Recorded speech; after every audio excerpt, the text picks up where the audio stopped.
Bonjour, bonjour, bonsoir, bonsoir, ça dépend de l'heure à laquelle vous êtes en train de nous suivre. Nos abonnés, nos amis, les internautes, les amis de la chaîne Top Info 24, nous vous saluons et vous souhaitons bonne journée. Si vous nous prenez pendant la nuit, alors bonne nuit, bon sommeil. Nous honorons la francophonie. 9e G de la francophonie, ça c'est vraiment une activité très importante dans notre pays. C'est l'ensemble des pays qui parlent la langue française vraiment sont réunis dans une organisation internationale de la francophonie qu'on appelle en sigle OIF, qui est dirigée par la secrétaire générale rwandaise Loïse Mushikiwabo, qui n'a pas pu faire son entrée, son atterrissage en République démocratique du Congo. Nous savons tous la cause. On va en parler. Deuxième sujet, on va en parler aujourd'hui, c'est la guerre de l'Est. Où nous en sommes? Où en sommes-nous? Relation Russie-RDC, sommet Russie-Afrique. Nous en sommes où? On va parler aussi de Chéribe Okende, l'évolution de la situation. Chéribe Okende, on va parler aussi de la situation, relation entre Rwanda et Brazzaville. On va un peu honorer notre langue française. Nous sommes dans la francophonie. La RDC est le premier pays francophone. Premier pays francophone, à part la France. Nous sommes le premier pays qui parle français au monde plus que les autres pays. C'est que nous devions être bien honorés. La France nous devait du respect, mais ce n'est pas le cas. La France est allée donner le secrétariat général de la francophonie à une Rwandaise dont le Rwanda n'a rien à voir avec le français. C'est un pays anglophone qui est dans le Commonwealth, mais Macron, le président français, a fait une dérive, je ne sais s'il faut l'appeler, quelle sorte de dérive diabolique qu'un président de la France ne l'a fait avant lui. Cette raison, on s'inquiète parce que c'est la honte de la francophonie de donner la responsabilité de l'organisation de la francophonie, de la conduite de la francophonie à une Rwandaise qui parle anglais. Nous entrons dans notre sujet d'aujourd'hui. On a dit que le premier sujet, c'est la francophonie. Deuxième sujet, relation Russie-Afrique, sommet Russie-Afrique, on va aussi en parler. Qu'est-ce que M. Jean-Pierre Bemba, ministre de la Défense, est allé faire en Russie? On va en parler. Troisièmement, on va en parler de la situation actuelle, l'évolution de la situation Chéribe Okende. On va aussi parler des relations Brazzaville-Rwanda. On commence, on rentre dans notre langue nationale parce que l'émission est Lingala. L'émission est en Lingala. Il y a beaucoup des Américains, beaucoup de Blancs qui commencent maintenant à apprendre la langue Lingala. C'est l'honneur de la RDC, mais on a voulu commencer par la langue française parce que c'est pour honorer, nous sommes dans une période de 9e G de francophonie, c'est la francophonie, on va honorer d'abord la langue française, c'est pour cette raison qu'on a voulu d'abord commencer par parler la langue française. Mes salutations vont tout droit aux étudiants et aux autorités de l'Université libre de Louosi, ILL, ressortissants de Ndandanga, toujours de Louosi, l'ISTEM que Lubumbashi, mes frères de Magui là en Ituri. Mes salutations à Maman Sarah Lilonga, en tout cas, elle est future candidate de Tchangou, députée nationale. Merci beaucoup, ça c'est déjà quelque chose de bon. Je vous annonce une mauvaise nouvelle qui m'est arrivée. J'ai perdu ma grande sœur. Dont l'enterrement se passera le 3, le jeudi prochain. L'enterrement de la semaine prochaine, donc le jeudi prochain, c'est l'enterrement. Et c'est pour cette raison, c'est la page noire que je pouvais vous communiquer avant de commencer. Ok, nous commençons avant de commencer une petite information ou communication dans notre contre-territoire de Luozi, où il n'y a plus de bac qui nous sert de traverser. Pour traverser, aller de l'autre côté de Luozi, il faut utiliser un moyen qu'on appelle bac, un moyen de transport. Mais le bac est en panne et c'est vraiment très petit. Beaucoup de monde qui traverse. Il y a des véhicules qui traversent. Alors, tous ceux qui sont à Luozi ont dit, Moana Maniang, vous êtes des nôtres. Ce n'est que toi qui pourrais parler au chef de l'État afin qu'il puisse intervenir, que le gouvernement central puisse intervenir afin que nous puissions avoir un bon bac, un grand bac qui pouvait contenir les véhicules et la population qui veut traverser de l'autre côté de Luozi. Ah, vraiment, qu'est-ce qui est dit là-bas? Alors, on va un peu voir dans les images. Je vais un peu vous faire voir dans les images. Ok. Luozi, nanga voluse go bac donc bac même ya fioti ya kedi sala i bac di panne donc tout un problème même dans la bande si hors bord bah mettre nous on si hors bord donc c'est bousculage donc c'est vraiment un problème faut que vraiment bah ça c'est dans une solution Yala ba tourner bazo 4 ça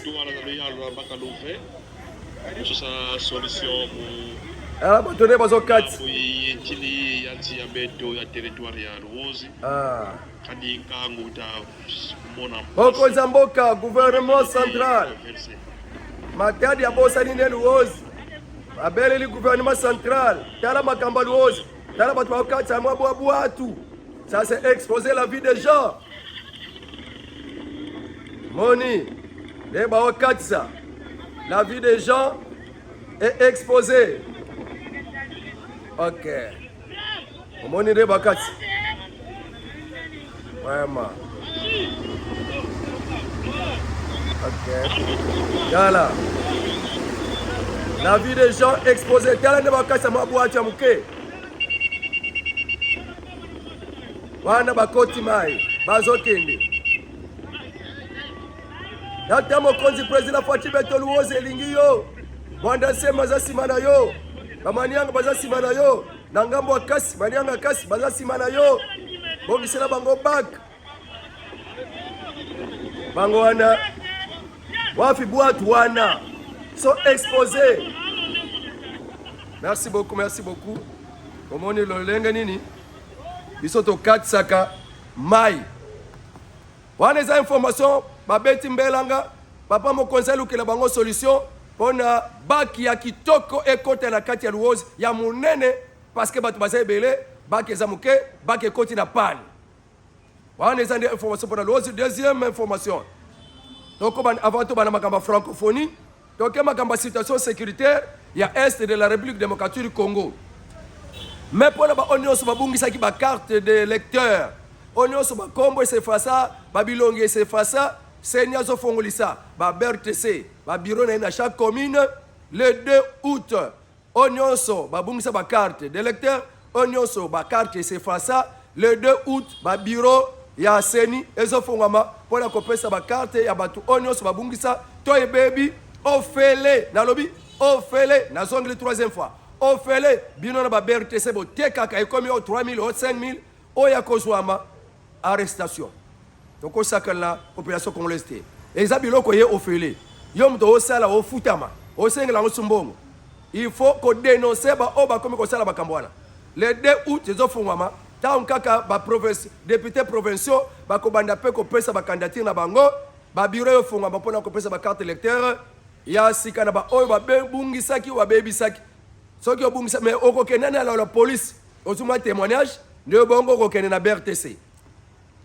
Guerre pour na est toyoka ki mami kolole kaki Rwanda liga ki asala subu zoba na mituka ya ba militaire et uti Rwanda e ko sonko linga kokota na RDC na sol ya RDC mais le cola déjà il y a des dispositifs de surveillance. Dispositif de vigilance et tu as déjà été l'écolo pour surveiller ma frontière nyonso parce que nous avons déjà là-bas des gens, des Russes, des Turcs mbamboka mususu bazali kuna bamindele pour soutenir la RDC, même si la communauté internationale il y a des impérialistes ont abandonné la RDC et ils ont choisi le camp de Rwanda pour nuire à la RDC. Mais il y a des gens qui n'ont pas croisé les bras. Balobi, on va aider la RDC.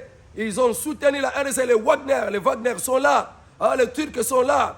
Ndenge kaka ba français bazana kiwanja pona kope sa formation pa ba M23 ndenge kaka ba Royaume-Uni bazana kiwanja baza partout na ba Bunagana pona kope sa formation na ba jeune na ba M23. C'est pour cette raison nous aussi on a aussi de Wagner pona kope sa formation de Turcs pona kope sa formation lolenge nini ya ko manie minduki oyasika oyezo kita na kati ya RDC wana nde biloko wana tangu kaka ba système de surveillance na biso ba moni ba biloko ba Rwandais zoya ba yebisa biloko militaire moko kufi. Ce n'est pas seulement un militaire, jamais wana ezande voix officielle buta yebisa bino, mais ce qui est caché oeza voix officieuse et lobi makamususu des militaires rwandais étaient massacrés.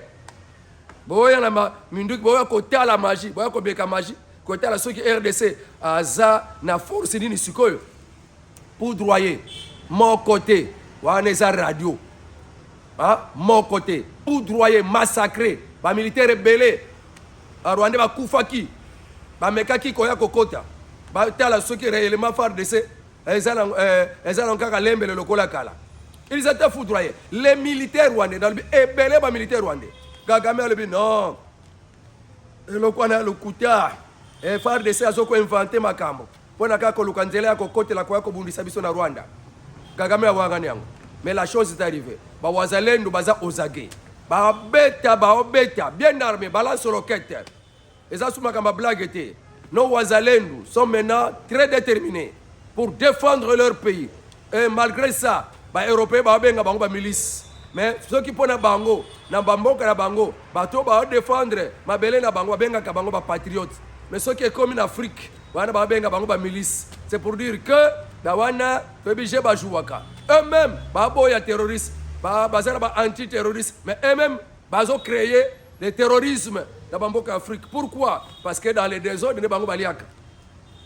Wana basili ko mama, merci beaucoup na système de surveillance na biso. Oyo Papa Fachi a été en place. Papa Fachi na côté Nord Kivu, na côté wana nyos ya Est. Balobi biloko to monate mundela zola la libanda pona ko kengela ngoma pona ko kengela este to monana noté en tout cas awa mutako beta masolo ya mabe papa Fati akuta na biso la nzela nae na Nord qui va déterminer. On n'a jamais vu cette protection, quelqu'un qui se bat pour la Nord qui veut dire là-bas ya ba peuple congolais des bonnes choses ba tout bazali ba na super RDC bazali. Alors relation RDC na Russie balobi pona kokende Russie ba ris baya ao visa ezate yo kama visa ezate ba corps belé ba ministre de défense Jean-Pierre Bemba a signé kuna économique ba accord politique d'accord économique ba makambo belé ba to kobeta na masolo wate bona koteka plan pa banguna te. Il y a des accords qui ont été signés par le ministre de défense Monsieur Jean-Pierre Bemba Gombo. Félicitations. Présent Nakatia sommet Russie-Afrique. Président Belé Baboyaki aux États-Unis intimidaki bang. Mais il y a des présidents Barabi Toko Kende et président ya Burkina Faso. A bêta discours. Yakosa Kanate. Alors le président, le capitaine Ibrahim Traoré, ya Burkina Faso. Il a fait un discours envoyant un message poignant aux impérialistes et aux chefs d'État africains qui sont encore sous la commande et le dictat des Européens. L'Afrique a tout ce qu'elle possède, mais l'Afrique reste un continent le plus pauvre du monde. Les autochtones prennent les armes pour défendre leur pays, leur patrie, et les impérialistes les appellent des milices. Mais quand en Europe, les autochtones prennent les armes pour défendre leur patrie, on les appelle des patriotes. Évitez de se comporter en marionnettes, les présidents africains. Nous, les chefs d'État africains, cessons d'être des marionnettes. La victoire est pour notre peuple, la patrie ou la mort, nous vaincrons. Wana ezamaloba ya papa Ibrahim Traoré nenge ba bete ki masolo kuna. Est-ce que yo sepele ma discours à papa oyo sans père azobisa ba européen ba impérialiste kaka ndenge papa Fachi Beto po akende kite pona makambo ya francophonie akende kite akina deux voyages akende Ukraine akende Russie mais aza de cœur Jean-Pierre Bemba kuna assigné ba corps politique assigné ba corps économique assigné ba corps ya ndenge nyonso okoyoka makambo so tobeta te makambo accord militaire tobeta te bomona kaka et salami Herman Cohen akokoba kakoloba. Ce président Félix Tshisekedi, on ne le comprend pas, on ne connaît pas sa nature, il est comme une tortue, il fait des choses, c'est comme en patinant, il se cache, il se victimise, mais quand il se montre, quand il fait valoir ses droits, quand il donne la décision, tout le monde KO. Confusion totale. Vincent Karega va refuser qu'on puisse l'accréditation na Bruxelles, porte-parole à Rwanda, à réagir. Allo Binini, Moka ya RDC, président Félix Tshisekedi, moutou a influencé Bruxelles, Belgique, il y a moutou a pression à Bruxelles pour retenir comme ambassadeur. Depuis quand un président africain, un pays africain, a intoxiqué un pays européen pour un changement, pas bandima, to bandima, moutou songolo, a comme président, azo à place songolo. Et tu sais ça là? Et Bilobela Rwanda, Bosuki, Vincent Karega, c'est un tueur, un mauvais de talent. Il est refusé parce que Misala Labino fait fouta. Ils sont connus. Vos œuvres, Afrique du Sud, Vincent Karega, Salanine, Awana Congo, Vincent Karega, Salanine, c'est quelqu'un riche en esprit. Il y a déstabilisation, il y a comme ma ruine. Alors Belgique a besoin de couper la biloko année. Belgique a besoin de couper la biloko année. Le président Félix Tshisekedi n'a jamais de francophonie. Ce jeu de francophonie représente la solidarité des francophones envers les Congolais.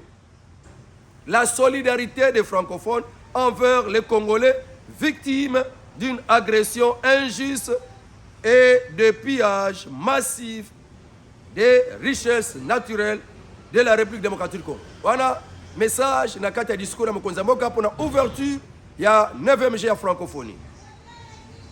J'ai oyo na dédié yango na population congolaise. J'ai oyo ils ont représenté solidarité ya ba mboka nyonso le baka français envers ba congolais. Oh baza victime na agression euti pa ya Rwanda. Peu baza victime, il y a un pillage massif, il y a une richesse naturelle.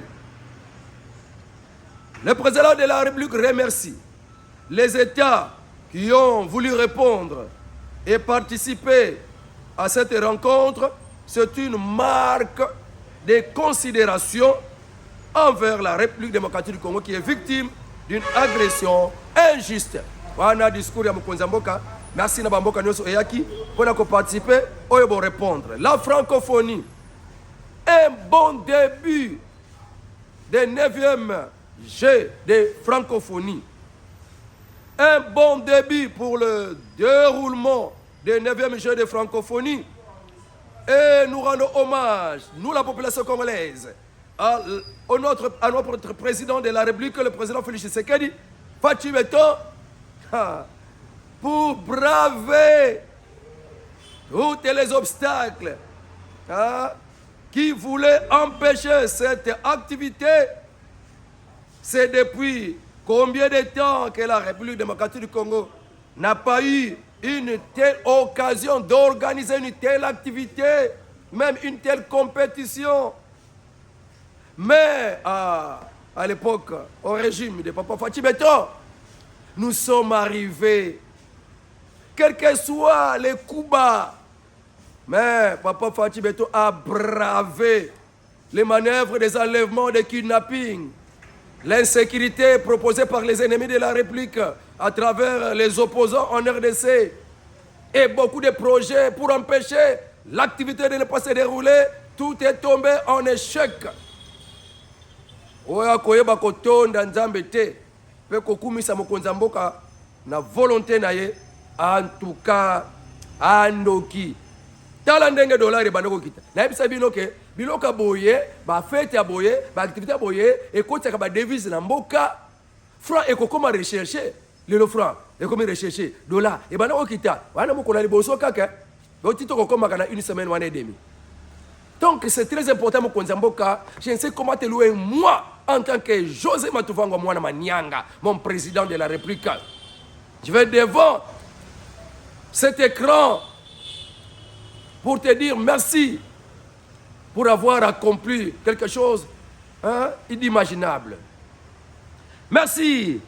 Alors nous avons vu qu'il y a eu une haine considérable. Et puis il y a Maman Loïse Mushikiwabo, Kakokambaka, l'Isanga francophonie, Aboïkoya, Lingaki Batine dans l'invitation. Or, jamais Infantino, président, il y a FIFA, une compétition, peut-être Coupe du Monde qui se passe dans un pays comme le Cameroun.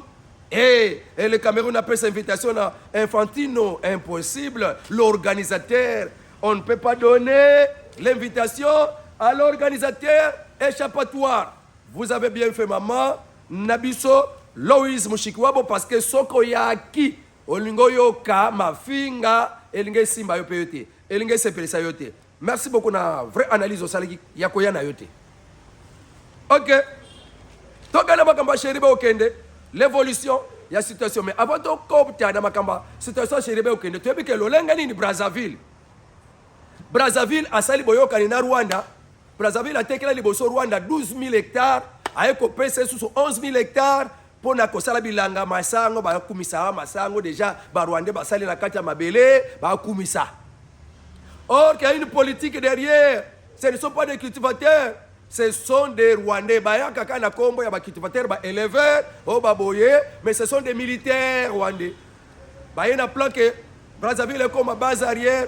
On va se servir en Bokawana, va attaquer RDC parce qu'ils veulent encercler la RDC dans militaire Angola déjà. Côté Balunda Nord, Babaniza Kobenga na Congolais, on m'a appelé Lunda Nord, on a l'Angola, maltraiter les Congolais, on m'a bête Massassi. Babinisa Kalanda commence à me parler à Bokende, Biloko Babouaki. Même Angola, comme emporté, Makamba Rwanda. Toujours communiqué par la communauté internationale, imposé par la communauté internationale, dérangé à la Bengana, bateau RDC. Lunda Nord, Mokozi Mboka Lunda Nord, ba Congolais ba Nyokwama, on m'a appelé, chasse ba Congolais comme on a la Katangola, na Lunda Nord. Na ise bande bolanga na Brazzaville, na yoka ki opposant Mokozi na France, abandi ko telemela, que la Brazzaville n'a pas l'arme, les munitions capables à bungisa RDC. À lobby RDC, quand on comprend qu'il est attaqué, attaqué par Rwanda, la carte Brazzaville. La RDC sera en colère et a attaqué militairement. Brazzaville et tous les pays, alors ni ne Kokoma, la Congo Brazzaville, un jour le Kokoma, territoire, il y a RDC, Ndambu Angola, Akoya Kozwandam, d'après opposant Wana, Moye Banakokeba, il on attend Laurent Désiré Kabila. A Tombo Kaka, Nenga Foudroya Kakuna na kati ya Brazzaville. Combien bakufa? Mabele Baluka, Nata Laurent Désiré Kabila. Boye baka histoire wana. Bobo Selangote Brazzaville, ne faites pas l'erreur. Boza Bandeko, Bangala, Bakongo, Bazakuna, mais jamais Tuchi Azakuna. Boke Kosala Boyoka Neba Tuchi. Boba Salaka projet, Baboma Babantu. Ba remplacer, ba Nilotique, ba Tuchi na kati Afrique centrale. Et vous voulez ça? Ça soit vendu le Congo Brazzaville. Comme Kabila avait vendu la RDC, nous c'est difficile aujourd'hui pour sortir. Tozumwa Namboka, Azar Makila, je ne sais pas même, je doute même de la nationalité de Sassou Nguesso pour commencer à vendre le Congo Brazzaville à des étrangers comme les Tutsis qui ont des mauvais projets. Pour la Kamouana, na yolo bien comme on a pouvoir. Il faut vendre les pays. Ça, ce n'est pas normal. Alors, Tokeba, t'as la mboisson qui a enragé. A comment Kakanda peut être la Gassoussouté. Donc tout ce que vous faites, oh, la Centrafrique, Barwandé, Angola, Barwandé, Brazzaville, Barwandé, ok, na Zambie, bazo côté ça, on a encerclé RDC. Mais il y a un temps pour toute chose. Il y a un temps pour toute chose. Tango ezali, oh, bokomona ke makambu, et kosansi masute. Cheribe okende, to ebike, Katumbi aye ko négocier, moi si a Cheribe okende, na bana na ye, ba mema bango na Canada, ba boy. Ongo mema bango na poto pour nani. Olongo kunda batras tala sous makambo d'après Francis Kalombo albi que non juge wana procureur général près à cour de cassation alobaki que mundu ke bomaki Cheribe okende saki kaka wana oya garde elinga lobake garde wana muta bomaki Cheribe okende mais nzoka non garde akoboma Cheribe okende te azabo frère na ye wana Francis Kalombo na buzoba na ye mwana kuta bomaka tata na ye tata kuta bomaka mwana na ye mwasi kuta bomaka mobali na ye e bongo beau frère. Eh bon, beau frère, dans quelle théorie au tangi bon que beau frère n'a été? On a pour justifier que vous vous sentez déjà coupable. Comment un journaliste depuis 14h19 il commence à publier qu'on a enlevé Cheribe Okende tant que Moutou Oyo Bazalaki na Yazolbake, bisous tokenaki na cour constitutionnelle na 16h. Il faudra commencer d'abord à arrêter les suspects, tous les journalistes là-bas qui ont diffusé la nouvelle avant doivent être arrêtés, sont des suspects comme garde wana, comme chauffeur wana. Dans la Francis Kalombo Zoloba, dans la proposition, famille biologique représentée par un conseiller Yakatumbi, Onyemba Laurent, un aventurier qui commence à parler, oh, banquette. Mais, Toyebike, Azamou Takatumbi, à côté le la membre de la famille, mais il parle au nom de famille politique Yakatumbi, il ne parle pas au nom de la famille biologique. La famille biologique est Panzani, Mbongo Zol Tambo Lakuna, et pas qu'au Panzanande, pas troubler Bango.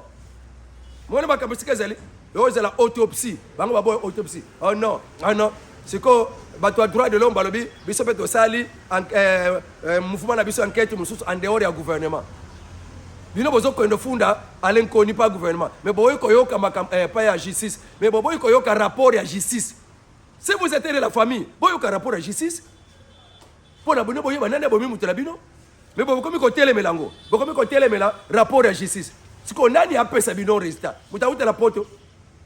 On a dit que vous avez pensé tina tia. Donc comme la personne a souka, Maman Rose Moutomboka Kande a telemeli châtaignier, oh ya funda ki bitakuira, oh ndenga alobela ki ba tuchi, aseli mabe. Non!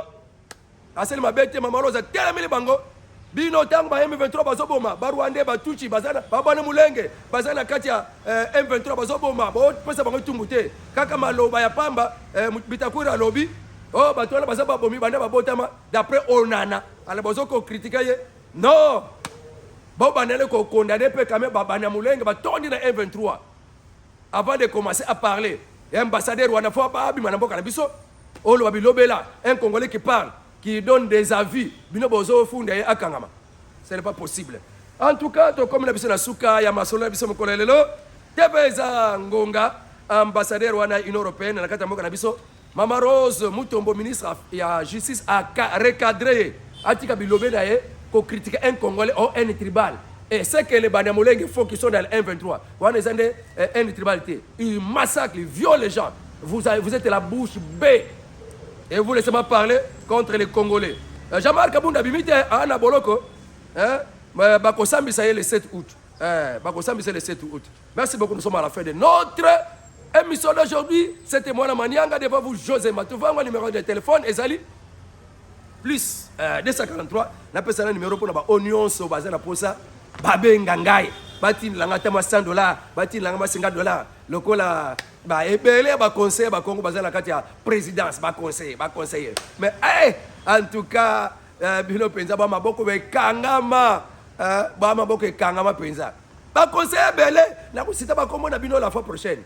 Ba conseiller ba Congo ebele otala pesa ndeko na biso mwana Manianga pe abeta soutenir Fachi bovandi bolia mbonga Fachi on les soutenir ba parlementaires debout na ba communicateurs mususu qui n'ont pas de salaire dans cette partie et même pas dans l'état ils le font de leurs propres frais ba sala musala ko ba croix rouge pour na ko panza sa malam mais quand il fallait défendre Fachi bino ba ko lia kambongo bovandi bandako na bino et nous soufflons il y a des fois baso benga biso bino Boninganaka, soutenez les communicateurs qui défendent le pays et qui défendent le président de la République. Plus 243 89 92 51 866. Avec Dieu, nous ferons des exploits. Au revoir et à la prochaine.